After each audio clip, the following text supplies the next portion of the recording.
سیرین وایي چې که قول کې نو عدل بکې او که فعل کې نو عدل کې او که فیصله کې نو عدل باندې کوي.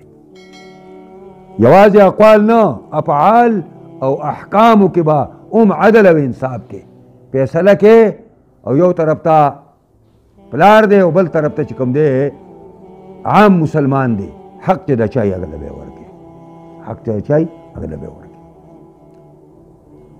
داسې ډېر پیغمبر خاص هم داسې فیصلې کړي دي. نو مسلمان او د یهودي منځ کې جګړه ده، یهودي په حق دی، پیغمبر خاص صلی الله علیه وسلم د هغې فیصله کړې ده، هغه یې ورکړې. قاضي شریح د حضرت علی رضی الله عنه خلیفه دی او د هغه قاضي دی او د هغه د یو سړي دغه دی، دا مسله ده. او قاضي شریح چې کوم دی هغه سړي د هغه حکم دغه ورکړه، فیصله ورکړه، ځکه چې هغه په هغه مسله کې د هغه حق او علي صاحب له ورکړه.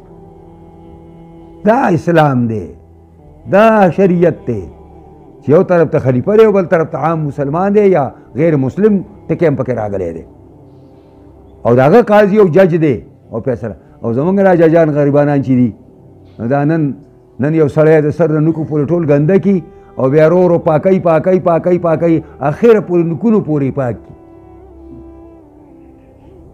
ته جج صاحب ته به الله دربار ته ځې چې که دا رښتیا ګندی نو ته یې پاکوې ولې، او که دا رښتیا پاکي نو تا ګنده کوو ولې. دې دواړو تپوس به درنه الله کوي، دواړو تپوس به درنه کوي.